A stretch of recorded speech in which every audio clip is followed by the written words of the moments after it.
This is the story of Antonio McGinnis. Antonio McGinnis, called Tony, is the interim executive director of the Huntsville, Alabama Housing Authority. Tony has overcome challenges before. His early life wasn't easy, growing up in a public housing project, which was much worse than the housing developments today. His way out was basketball, through college and on to traveling the globe, playing professional basketball in Slovenia and Australia.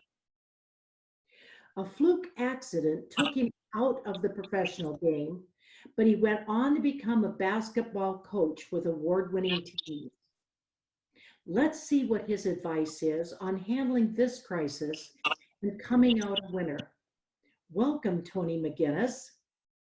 Thank you. Thank you for having me. I appreciate it.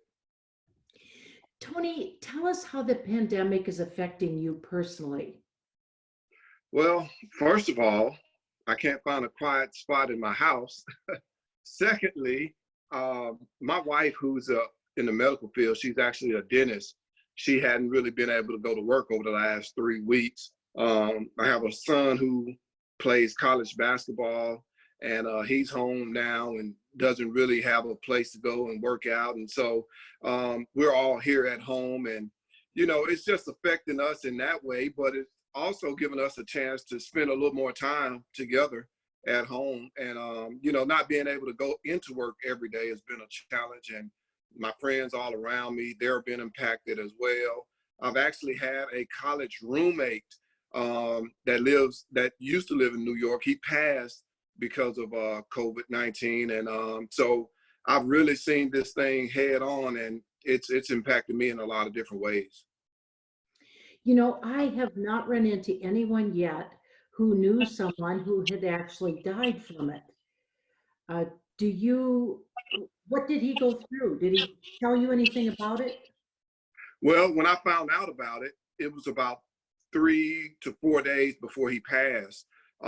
We were on a group text with some of our college basketball teammates, and they said, make sure you guys are praying for David. And I was like, okay, what's wrong? And they were like, well, his wife mentioned something on Facebook that he'd been in ICU in New York because of COVID-19, and they said keep him in prayer. And 3 days later, found out he passed. So I didn't get a chance to talk to him at all.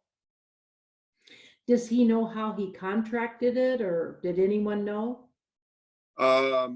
Not to my knowledge. I mean, he was just in that city. You know, he was in Queens, and of course, New York is being affected really bad, but nobody really knew how he contracted it. Did he have respiratory problems? I don't think he had any respiratory problems. I'm not sure if that is as well, but you know, being a 48, 49-year-old college athlete and thinking, okay, I got the rest of my life to live, and this kind of hits you, it kind of awakened me a little bit and got my attention going, because I mean, we all are right around the same age. So that really kind of was the first real impact of this that I had. Well, I think so many people today are thinking it's only old people who are dying. Right. And that's so far from the truth. I mean, this guy was 48 years old, and to think that here I am at 47, it could impact me and my family. And those are game changers when you have somebody that young die from a virus that, you know, we weren't even really thinking about 3 months ago. You put this thing in perspective. We just celebrated Christmas and New Year's here a few months ago, and everybody was together. We were all hanging out, and now to have gatherings like I usually have is unheard of. You can't really do it right now. You absolutely can't. So are you pretty much isolating yourself? So you're not going to the store and you're not doing other things like that? The only time we're going to the store is when we need to get groceries. And that's turned into a vacation of some sort. Just getting the chance to get out the house and get some groceries and to see people. So we're trying to be as proactive as possible. So if we really need to get something, we'll get it. And then those things that we don't necessarily have to have right now, We just kind of time that a little bit different, and we'll go out and get them at another time. How's this affecting the housing authority? Now, I would think the housing authority is considered an essential service, but I guess that depends on your state. Well, what we've been able to do, um, it impacts us on two different sides. We have hourly employees who are being impacted, and then we have families that we serve that are being impacted. So what I've done is we've gone to a 2-day work week where we're splitting the days. We'll have one staff come in on Monday, another staff come in Tuesday, and then we'll alternate it like that to give our residents an opportunity to see that we're still operating, that we're still visible in the community. But it also gives our staff an opportunity that it won't affect them economically, and it won't affect their families as well. So we're trying to stay as normal as possible. We've gone to those workers who can work from home. We're allowing them to work from home. Those workers who cannot work at home, we've gone to that split shift. And then we're allowing other workers to work a split shift and then do the rest of their time online, whether it be doing training or anything else that they can do from home online. And so therefore, are the residents coming in to see you? No, we've shut all of our lobbies. We're not actually going into the apartments unless it's an extreme emergency. Right now, we're just kind of doing outside maintenance. We're allowing some of our maintenance people to clean out their workstations, their vans, do some of the things that they really hadn't had a chance to do in a long time. So they're getting a chance to do that at this time. And so you're still able to get the checks out to the landlords in the voucher program? Yes, we are. We want to make sure we continue to operate as normal as possible while we can. You know, I hope that we'll be back to normal soon, but, you know, I'm thinking that we haven't really seen the worst. But as long as we can operate, we're trying to do as much as we can to continue to operate as normal as we can, because I think that it helps our residents, it helps our employees, and it helps us as a community to stay as active as we can during these times. Have the staff been cooperative or been helpful in pulling together? They have, and I really think it allowed us to look at some things that we were doing and, you know, kind of streamline some of the things that were really a waste of time. This has really helped us get some priorities in order and focus on the main thing. You know, that's really interesting. I wondered about that, that maybe when you look at doing things, are you doing more things over the internet? We are, and we actually are trying to, this is going to help us go paperless. One of the big things that I feel, even when I came into the agency, is we waste a lot of paper.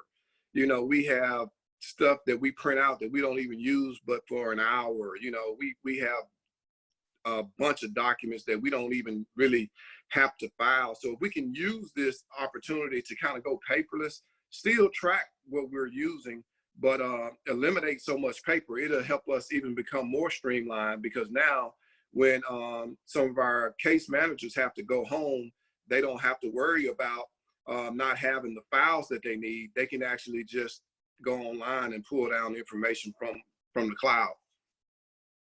So your computer software is allowing you to do that? For some of our employees, but not all. So we still have a ways to go. And hopefully over the next few months, we actually got some new software that we're about to be testing out. And so hopefully we'll start to integrate some of that into the way we operate from this point on. Does the new software have portals so people are able to upload their documents directly into the portal? It does. And I'm excited about that, because everybody has access at some point on their phone or computer or something. And I think this will be a more streamlined opportunity for everybody, not just the employees, but residents as well, to utilize some of the technology that I think everybody's become accustomed to. And do you think some of these things that you're putting in place now that you're doing because of the pandemic, but maybe they're things that you can carry forward then? I most definitely do. I think, sometimes things can be a blessing, and if you can look at it this way, because even though there's been tragedy all around us, it allowed us to look at some systems that probably needed to be changed anyway, and allowed us the opportunity to change the way we've been doing business, and prepare for things that may be to come. We live in a state right now that we get tornadoes all the time, and we've been fortunate. We've been pretty blessed not to receive not to receive a tragedy that has taken us down. But when you think about things like that are always in our path and the potential that is out there, this could really help us prepare for those times that could possibly come in the near future. So maybe it's a little bit of a run through on disaster preparedness. And sometimes disaster comes in that way where it prepares you for the future. And this is what we're actually able to do right now. We're kind of preparing ourselves for those things that can come in the near future. Do you have any advice that you would give to people? I would just say stay encouraged, stay faithful, because things are going to come, and we've been through trials before, nothing of this magnitude, but I'm sure that when we look back, we will realize all the things that we've been able to do. The family time that we've been able to connect together, we'll be able to remember those, and it'll be valuable to us and our children. I would tell everybody, but as much as we think that we are superheroes, to follow the guidelines of the CDC, follow the social distancing that they're recommending that we do everything that they're recommending that we do as a country, but also just be encouraged, because this too shall pass as well. What are some lessons do you think that we might have coming out of this? I'll just tell you some lessons personally for me and my family. There were times back when I was growing up as a kid that my family always kept the cupboards full, the pantry full. We always had enough so that we wouldn't have to always be in emergency mode. I think what this has taught us as a country is that we always need to be prepared. We need to be proactive and not so reactive as a country, because I think that's where we've kind of gotten in trouble. We're so reactive when it comes to situations like this. So it's taught us to be more proactive as a country, as an organization, and as a family.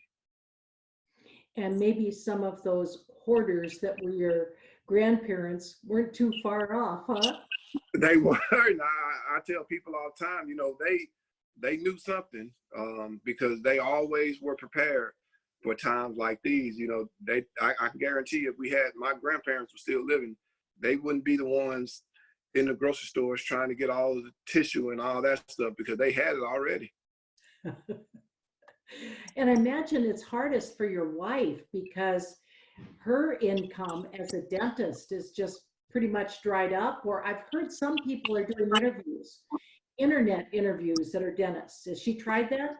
Well, she hasn't tried that yet.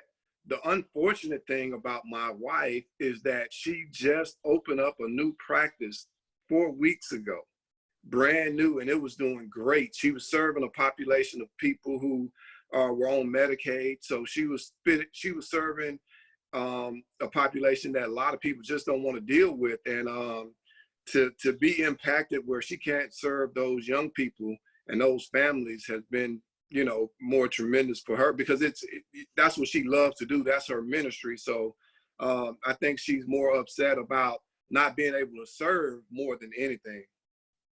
And is she kind of chomping at the bit at home? She is. It's unfortunate that we don't have any dental equipment here, so she can kind of tighten all of us up. True. Do you have anything else you'd like to add for people? Again, hopefully everybody can take this time and use it as a way to grow, not only as a professional, but grow your faith, grow your family, connect with people over the internet and on the phone that you hadn't really had a chance to connect with in years or months. And man, just be prepared for when this thing passes us by, to go back and just live a little differently and grow from it and become a better person during this time, because I think this is really, hopefully this allowed us to connect as a community. And in the field that I'm in, I think about the social distancing and the quarantine that we're going through.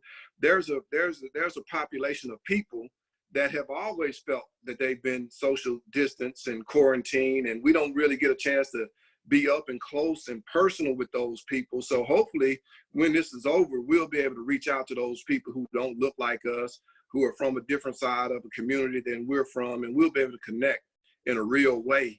And we'll be able to do real things to help people get over. Well, I appreciate that. And I would ask people to listen to your podcast on Trailblazers Impact. I select very few male trailblazers, but you were one of them. And also to buy your book, Life in the Bricks.